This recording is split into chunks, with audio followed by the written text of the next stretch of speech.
tapi kita pembawa acaranya tetap sama? Beda, tetap beda. Karena udah beda generasi. Oke. Belum ngerti digital, lu udah ngerti digital. Tapi lu malahan nggak mengiyakan untuk sebuah perusahaan digital yang pembukuannya negatif itu pernah selingkuh nggak katanya? Waduh. Artistop ini kini sudah bertransformasi menjadi digital entrepreneur yang visioner. Keinginannya untuk mengeksplor banyak hal ternyata memberikan dampak positif, seperti kecintaannya terhadap dunia arsitektur yang ia bagikan ke masyarakat luas melalui channel YouTube-nya. Sosok ayah dan suami yang baik juga patut dijadikan teladan bagi kita semua. Inilah Behind the Wheels bersama Christian Sugiono.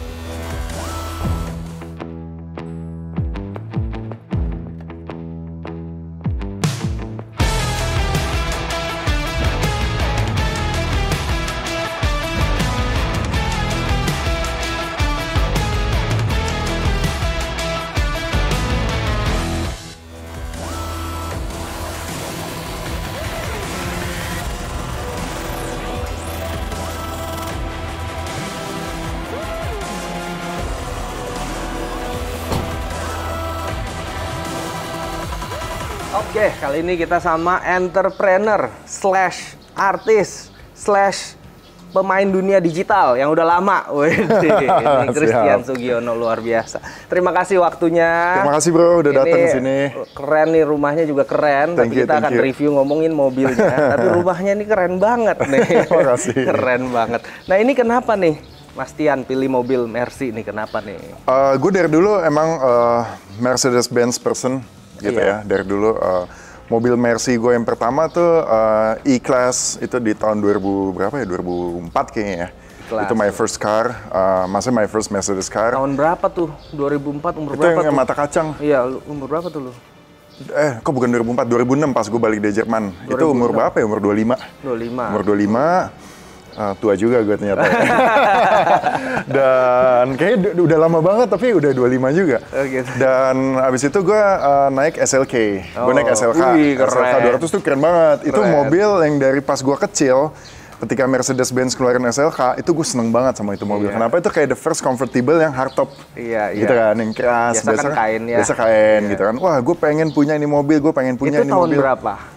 Gue cita-cita itu pas gue SMP bro, pas gue SMP. Tapi akhirnya gue dapet itu mobil tahun 2009 kalau nggak salah. 2009 ya.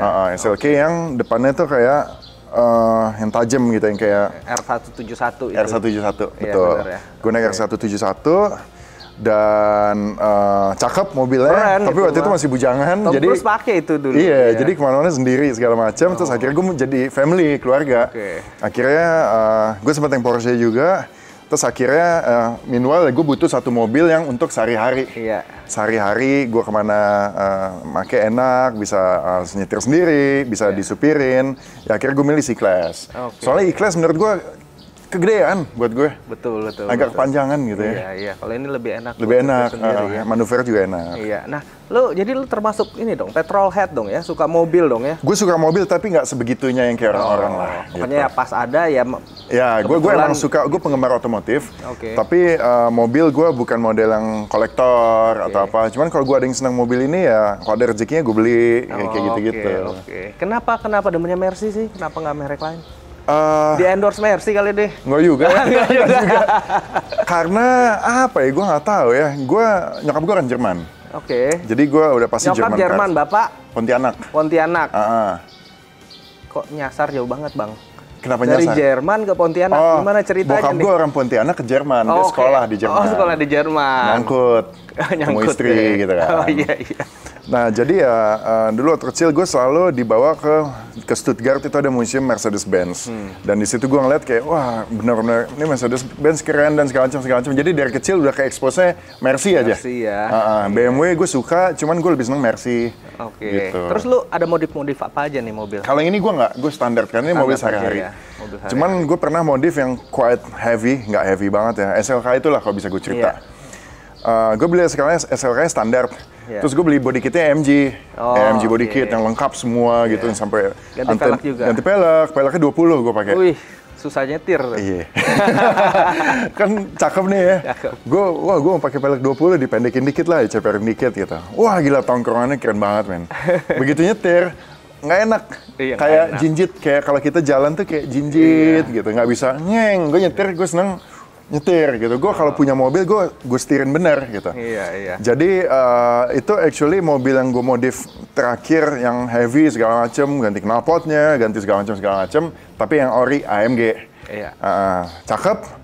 Tapi ya udah karena mobilnya udah cakep, jadi bagus kalau dimodif cakep. Iya. Kalau ini dia sedan, ya gue standarin aja lah karena gue nggak terlalu mau sekarang mungkin gimana. udah berkeluarga, udah punya iya, anak juga ya. Beda aja jadi umurnya udah shifting gitu. ya. Paling mau gue ganti apa? Body kit dia udah spoilernya Udah udah oke MG Line, kok. udah lumayan, Iya. udah cakep juga gitu kan. Iya, lu ada ngincer mobil apa nggak sekarang? Lagi mau ngincer mobil apa gitu? Atau dari dulu nih kan dulu Mercy, Porsche. Gue udah. pengen AMG GTR ya. GTR yang AMG GT atau yang GTR, pokoknya 2 pintu yang kuning tuh, yang mobil yang kayak gitu tuh. Kayak AMG GTS tapi ini yang GTR. Iya, itu gue pengen banget. Gue senang tuh yang mobil-mobil kayak gitu-gitu. Mercy ya. Iya, balik lagi ke Mercy ya. Nah sekarang nih lu kan fokus di entrepreneurship ya. Ya. Sekarang udah di bisnis, lagi jalanin bisnis apa aja nih kan banyak banget ya. Saat ini gue sebagai CEO-nya dari Cumi.id. Ya, Nah, Cumi.id ini adalah sebuah platform e-commerce untuk sewa menyewa. Jadi kita bilangnya itu sebuah rental marketplace. Oke, ini agregator atau produknya dari Agregator. Jadi siapa aja marketplace, persis kayak yang kita tahu ya, misalnya Tokopedia, Bukalapak, tapi kan mereka jual beli. Betul. Kalau kita tuh semua barang yang sewa menyewa. Let's say Oke. bro butuh kamera. Bisa. Bisa sewa kamera, Apa aja bisa? sewa motor, kalau di Bali orang mau sewa drone, Oh, sewa baju pesta. Cumi.com. Cumi.id. Cumi.id. Cumi singkatannya cuma minjem. Oh gitu Jadi ya. kayak udah Kreatif dicumiin banget aja nih. bajunya. Iya, Sound iya, system iya. dan segala macam. Nah itu yang kita kerjain sekarang. Oh jadi apa aja ada, produknya apa aja ada Yes. di situ. Sampai perhiasan mungkin Perhiasan belum? belum ya, takut dicolong kali ya. Iya juga, tapi itu bukan mes banget soalnya ya. Oh, Kita gitu. cari mes kayak Mes, ya. mainan anak, baby stroller dan lain sebagainya. Kenapa ini dulu kan wah bener-bener iklan TV di mana-mana, banyak program segala. Kenapa shifting jadi digital Nah, entrepreneur nih? Sebenarnya kebalik bro. Kebalik? Gitu. Kebalik tuh maksudnya apa? Gue balik ke Indo tahun 2006. Iya. Ketika gue di Jerman, gue kuliah IT. Oke. Di Jerman gue kecil-kecilan, gue udah membuat perusahaan kecil-kecilan lah gitu. Ketika Iya. sebelum gue balik ke Indo. Oke. Udah bikin, gue bisa programming, gue bisa coding. Iya. Jadi gue orang IT dan gue bikin perusahaan web design development pada saat itu. Oke. Tahun 2005, 2006 gitu ya. Oke. Kemudian gue pulang ke Indonesia, gue jadiin PT itu barang. Iya. Gitu. Gue jadiin PT sama partner gue, kita seriusin. Gue punya sebuah perusahaan web design and development company. Kita bikin mobile web dan lain sebagainya. Itu tahun berapa? 2007, 2006 2007 gitu. belum ada yang bener-bener pakai itu ya, tapi padahal ya. Belum, tapi waktu itu kan zaman dulu perusahaan-perusahaan butuh website. Betul, untuk company profile HP ya. juga belum smartphone banget, bro. Belum BlackBerry ada. juga belum terlalu masuk. BlackBerry iya, BBM orang nggak sesimpel Nggak, sekarang. iya. Tapi kita udah bikin website. Nah, jadi emang gue udah ngerjain entrepreneurship ini dari sebelum gue menjadi seorang aktor atau artis lah gitu. Oke. Tapi emang nggak banyak yang tahu.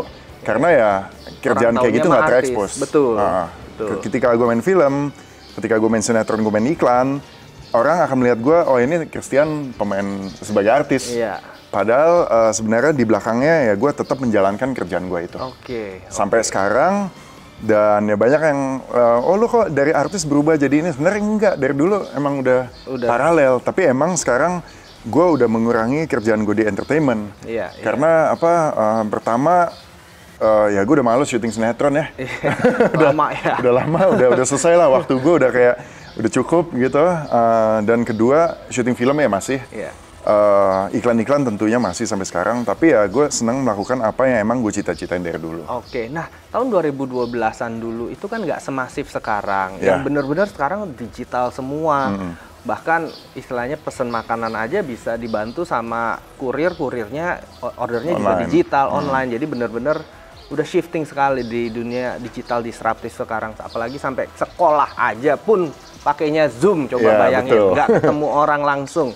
Nah itu perbedaannya gimana? Lu lihat dari zaman dulu sampai sekarang. Gue sangat-sangat bersyukur bahwa gue adalah generasi transisi. Bro, umur berapa sih?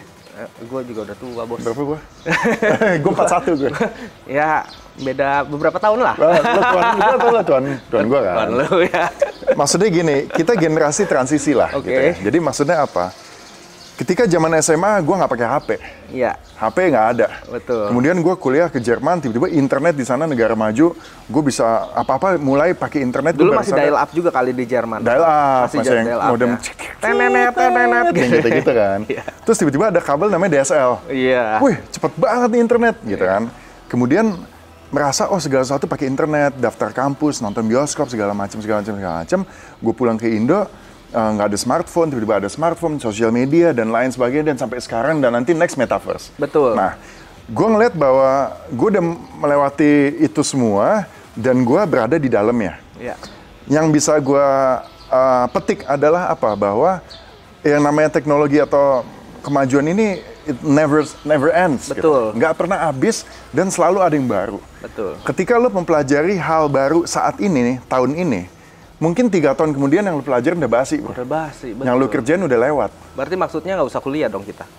Gue kuliah, gue nggak kelar. Oh, nggak kelar Gue nggak ya? menyelesaikan. Oh, nggak gitu ya? Gue kenapa? Karena gue pikir jalur gue rock and roll. Oh, okay. Gue lebih seneng tuh rock and roll lah, gitu. Okay. Dan jadi maksudnya kalau kita ngomong digital, teknologi, apa ya, nggak akan pernah stop. Iya. Siapa yang ngomongin kripto tahun lalu lah? Nggak ada. Iya, tahun Sekarang lalu tiba-tiba ada 2 tahun. Iya, masuk 2 tahun lalu lah, iya. gitu. NFT juga baru 4 bulanan ini. Iya. Tiba-tiba sekarang jadi the hottest thing. Iya, betul. Nanti kita nggak tahu next year apa. Dan Betul. maksudnya adalah bahwa ya lo mesti benar-benar keep up dan lo mesti benar-benar patient dengan apa yang lo kerjain. Iya, betul. Oke, jadi lu udah banyak dong perusahaan digital yang lu kembangin ya. Sekarang kan di Ya. Cumi nih. Sebelumnya pertama itu di tahun 2011 Ya. itu gue bikin malesbanget.com. malesbanget.com. PT Itu booming MBDC juga Media. tuh. Itu booming. Nah, Iya, itu sebenarnya betul. boomingnya zaman gue kuliah di Jerman tahun 2001, 2002, oke. zamannya Kaskus. Iya, betul. Si Andrew tuh dia bikin forum, kita MBDC kita bikin media. Iya. Nah, MBDC Media itu adalah online media company. Nah, Iya. gue startnya terlalu early, bro. Lu visioner sekali. Itu Gua 10 tahun lalu orang Iya, gue ngeliat soalnya gini, wah Indonesia nih ada detik.com, ada kapanlagi.com segala macam, cuman media kontennya berita semua. Iya, betul. Kalau entertainment ya Hollywood Gossip atau yang infotainment lah gitu. Nggak ada yang kayak anak muda zaman sekarang lah gitu. Iya. Akhirnya kita bikin lah malesbanget.com dan gue ngeliat di Amerika dulu ada yang namanya BuzzFeed sama College Humor. Betul, BuzzFeed. Itu heboh banget. Betul. Kontennya video. Iya. Jadi kita coba lah MBDC bikin konten-konten video. Nggak laku, bro. Nggak ada yang mau ngiklan zaman dulu. Orang kalau mau ngiklan kan banner. Bener. Kita bikin video, maksudnya awalnya bikin video susah, mau jualan-jualan segala macam, tapi kita keep doing what we're thinking is gonna be huge, gitu. Jadi ya udah, akhirnya bisa berhasil setelah 3-4 tahun, akhirnya MBDC mulai menghasilkan lah. Iya. Ada produk YouTube-nya juga kan? Ya, Jalan-Jalan Men. Jalan-jalan men ya? Ya. Ingatnya jalan-jalan yuk, jalan-jalan men ya. Jalan-jalan Dua orang Men. kan suka main. Ya, si Jebrau sama Naya. Iya, itu kenapa nggak dilanjutin? Bagus banget itu. Bukannya sempat dibeli TV juga ya? Jadi Jalan-Jalan Men tuh kita dari tahun 2012 sampai tahun 2019. 19, oke. Itu sempat masuk ke Global TV. Iya. Jadi setiap tahun kita ngadain. Kenapa stop? Pertanyaan lo kan tadi kenapa ngelanjutin? Iya. Pandemi, bro. Oh gitu.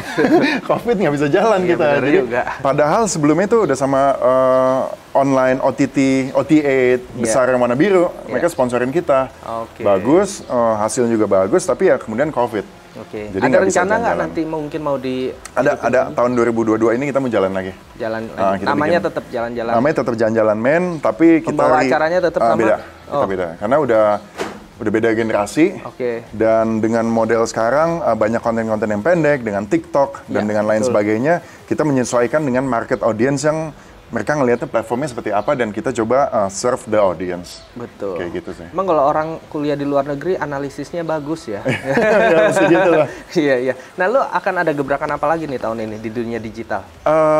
Di dunia digital, Masih fokus di Cumi atau? kayak gue harus fokus di Cumi dulu. Oh, belum ada mau bikin rock and roll lagi nih apa gitu? Tanya So rock and far roll. sih belum ya, cuman gue lagi memperhatikan NFT dan lain sebagainya. NFT ya, kripto. Ya, tapi Ada invest juga di kripto dan enggak, gue kalau trading di kripto gue nggak terlalu. Cuman gue tuh orangnya lebih ke ini, bro. Gue orangnya tuh sebagai orang creator. Oke. Gue percaya bahwa gue punya hoki bukan untuk ngelipet-lipet duit gue, nolnya ditambahin di belakang. Oke. Tapi ketika gue mau sesuatu, nanti ada uangnya lah istilahnya, dan gue jadi itu barang. Iya. Jadi gue nggak boleh tuh. Yang penting gue kumpulin duit dulu deh, mau beli apa, ntar dulu. Gue harus tahu dulu gue mau beli apa. Oke. Jadi gitu. Ada visinya dulu baru. Jadi kalau misalnya gue punya duit, terus gue puter lah di market, di mana segala macam. Yang penting biar jadi gede gitu. Biasanya jalannya nggak dikasih. Oh. Karena gue cuma mau menambah duit gue. Iya. Tapi gue harus tahu, oh gue mau bikin villa, gue mau bikin rumah, gue mau bikin resort, gue mau bikin apa segala macam. Iya.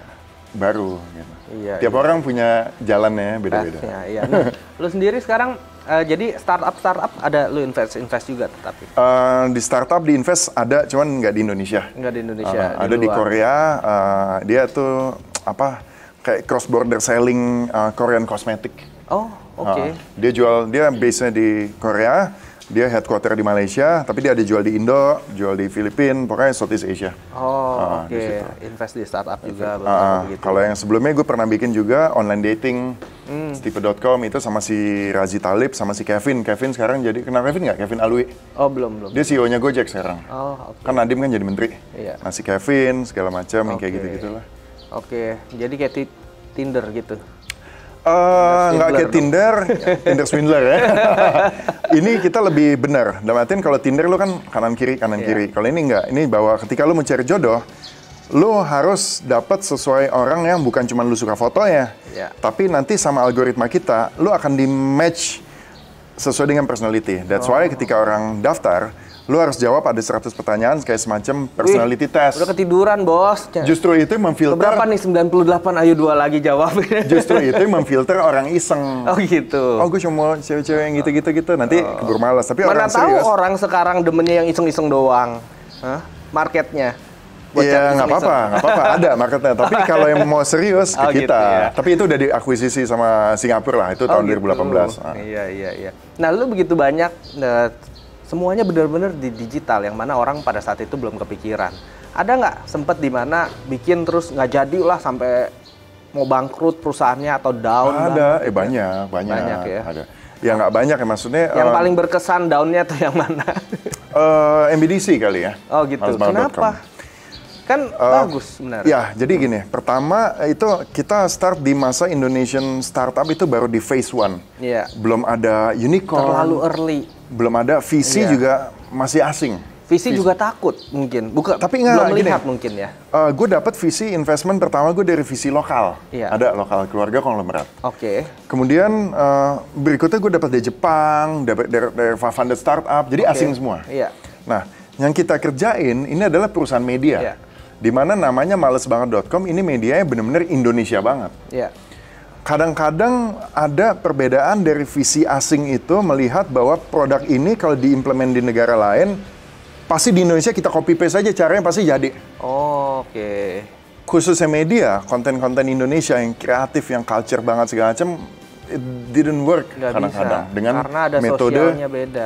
Dengan metode yang mereka coba sampaikan ke kita sebagai founder. Iya. Ada masanya, ya kita mau habis duit bro, habis duit segala macam, kita lay off karyawan. Oke. Ada masanya jaya kita, wah keren, tapi ada masanya juga pusing segala macam. Akhirnya ya kita coba shift dulu juga, kita nggak bisa cari profit, kita cuma burning money. Oke. Dari investment dapat, kita burn, yang penting dapat traction, view dan segala macam. Dan gue sekarang nggak percaya dengan kayak gitu.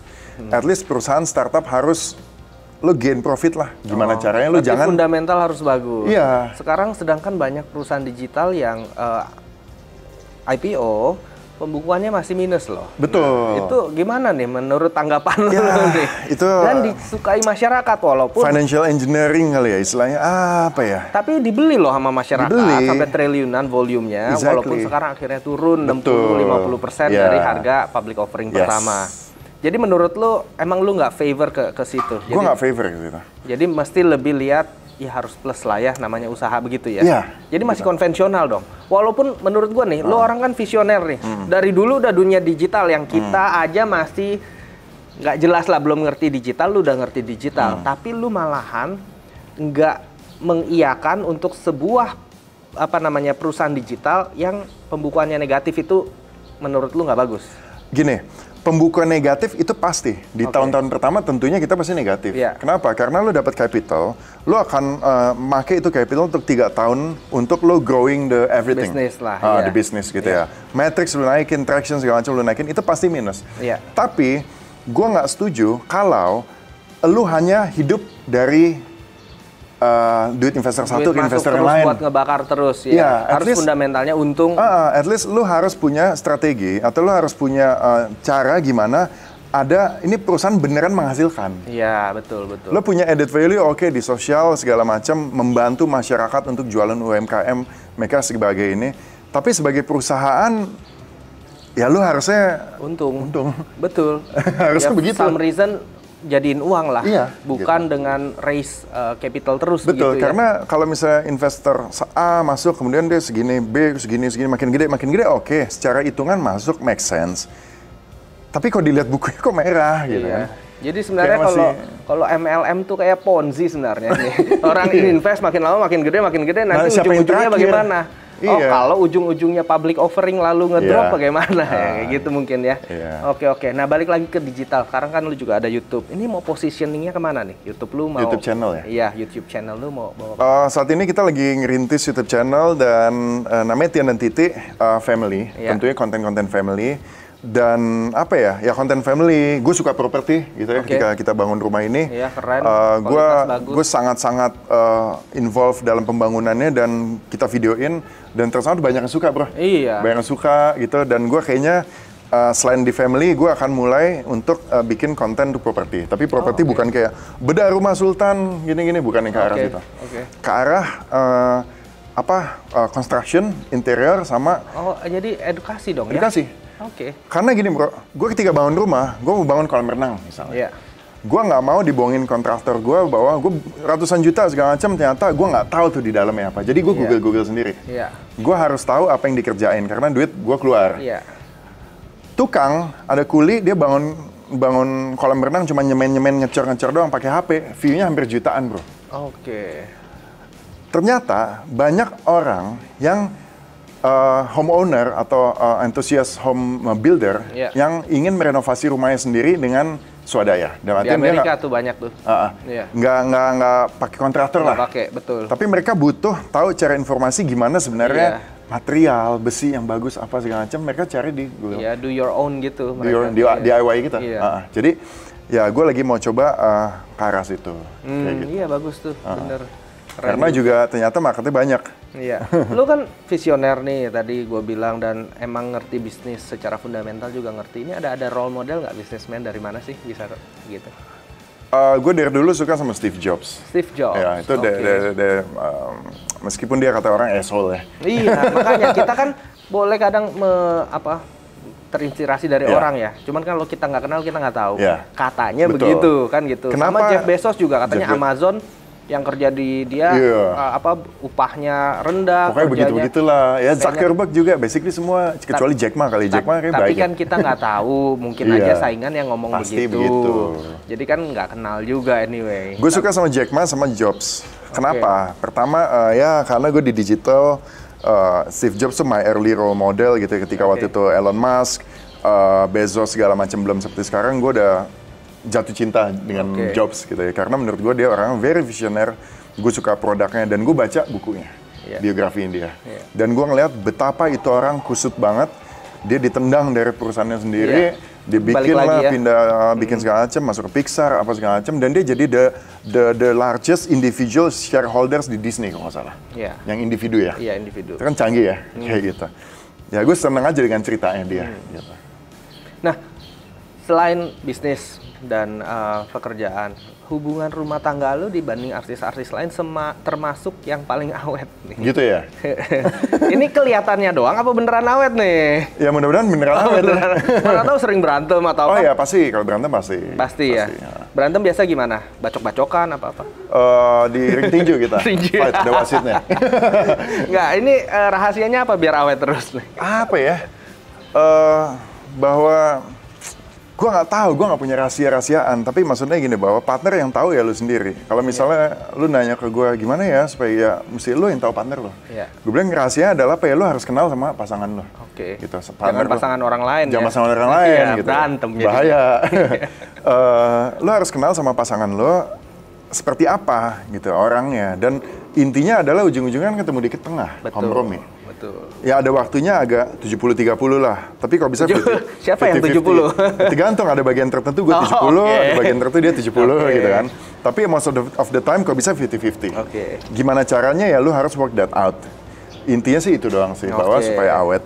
Seperti itu. Ada tarik ulurnya lah, ada give and take gitu ya. Kadang dia lebih, kadang kita lebih. Betul. Harus saling memahami. Pokoknya intinya kalau di marriage life ya, gue ngelihat gue udah 10 tahun menikah dengan Titi, tapi sebelumnya gue udah 10 tahun gue pacaran sama dia. Jadi total 20 tahun? Total 20 tahun. Setengah hidup lu dong sama dia? Nggak bosen tuh? Kalau bosen sama orang enggak, tapi sama situasi kadang-kadang bosen. Bosen kenapa ya? Misalnya nggak ngapa-ngapain, cuman kerja doang, apa begitu-begitu lagi kan boring bro. Jadi ya kita mesti punya common goals. Common goals dari zamannya pacaran dulu, jalan-jalan yuk ke luar negeri, nabung sama-sama jalan. Oh kita beli rumah yuk, bangun rumah sama-sama bangun rumah jadi. Habis itu apa punya anak apa. Jadi selalu ada common goals yang mau di-achieve sama-sama dengan partner itu. Karena kenapa? Supaya kita tahu bahwa gue cuma bisa achieve goal itu sama dia. Kalau nggak sama dia, gue nggak akan bisa dapat goal itu. That's why ya kita harus punya si goalnya ini. Keren banget. Gitu lah. Keren. Oke, mantap. Nah terakhir nih, ada pesan apa nih buat entrepreneur muda yang nonton ini? Kira-kira ada pesan-pesan apa buat mereka? Buat entrepreneur muda, digital ya? Atau secara umum ya? Digital, secara umum nggak apa-apa. Pokoknya secara umum entrepreneur ya. Pokoknya intinya sih gini. Coba sebisa mungkin pas masih muda, cobain semua. Cobain semua. Tersetres kalau gagal. Nggak apa-apa, stresnya muda bro dibanding stresnya tua. Gitu ya. Maksudnya apa? Karena kita selama masih sehat, masih tangan lengkap, kaki lengkap, kita bisa melihat segala macam, lu pasti bisa ngapa-ngapain in terms of earning money. Gitu. Lu pasti bisa menghasilkan. 24 jam gua sama 24 jam lu itu sama. Tapi kenapa kok lu lebih sukses dari gua? Enggak juga. Padahal waktunya sama. Kita sama-sama 24 jam. Why? Yang paling penting itu ternyata resource yang semua orang punya. Dari lahir udah dikasih. Tapi itu limited, itu apa bro? Apa tuh? Waktu. Ketika gue baik, gue dapat waktu yang sama dengan lu 24 jam yang sama seminggu sama. Mungkin orang punya warisan atau dia lahir dari silver spoon family. Dan lainnya. Tapi ada yang enggak. Tapi waktu ini adalah yang paling terbatas. Jadi gue selalu melihat bahwa waktu itu yang paling penting. Gimana mungkin lu punya waktu, itu yang lu olah. Jadi jangan terlalu fokus sama duitnya. Ketika lu terlalu fokus sama uangnya, lu bisa-bisa kehilangan waktu. Ketika lu hidup, lu cuma nyari-nyari duit doang. Duit lu udah banyak nih. Tiba-tiba lu udah umur gocap. Tiba-tiba 34 tahun, umur 30 lu ngapain, umur 40 lu ngapain. Makanya gue selalu naker. Segala sesuatu tuh dari kebahagiaan.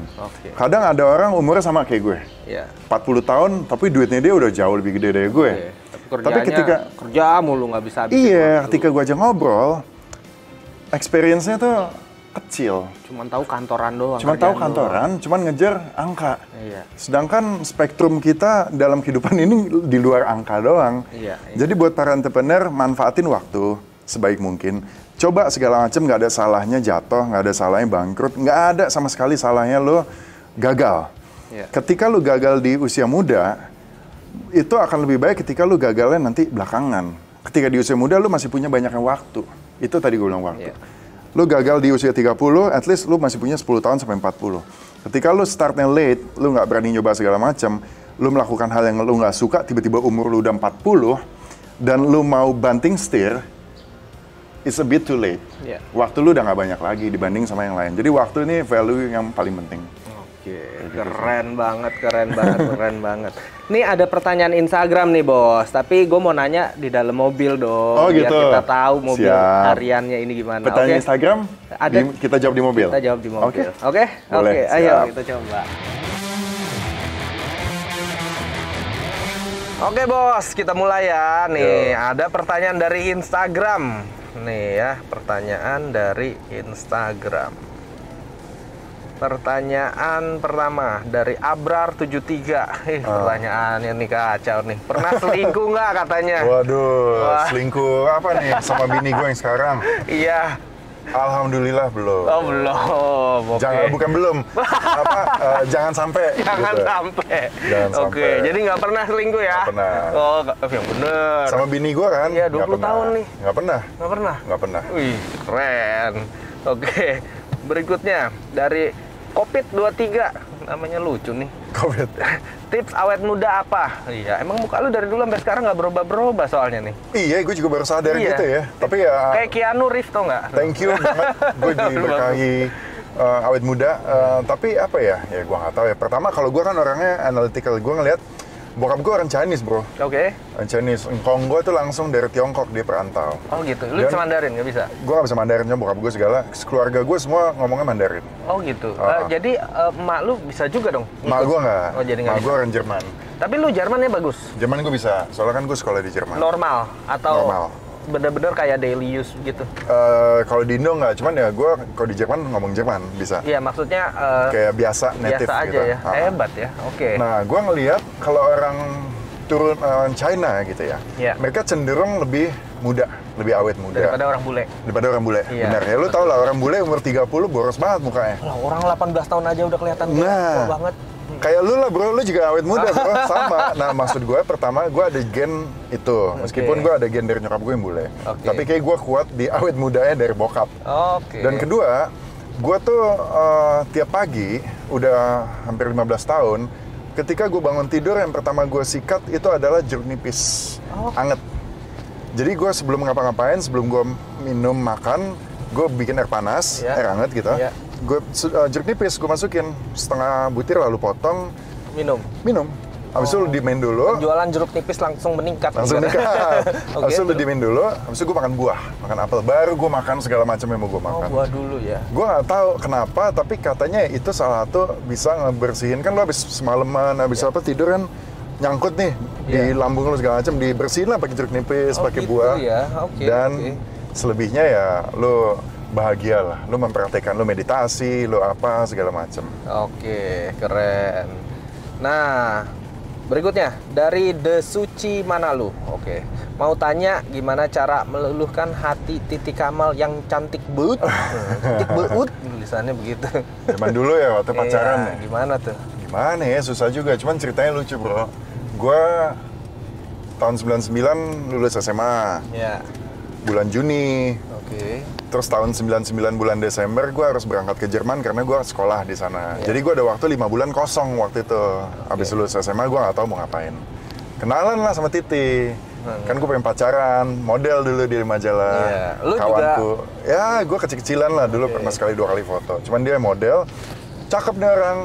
Dikenalin, di set up sama si orang majalah ini untuk nonton bareng. Kayak dikenalin, kayak gitu-gitu.